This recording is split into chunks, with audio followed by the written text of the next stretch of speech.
முடிவு பண்ணிட்டேன் சார். நான் திரும்ப ஸ்குவாடுக்கு வரேன்.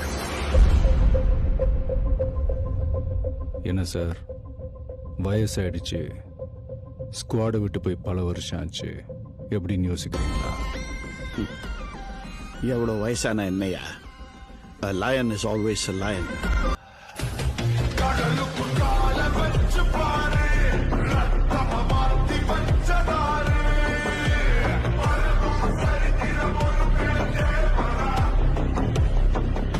இதுக்கு முன்னாடி இந்த மாதிரி சக்தியை பார்த்ததே இல்லை. முயற்சியை மட்டும் கைவிட்டுறாதீங்க. இனி இதுதான் உங்க நிதர்சனம்.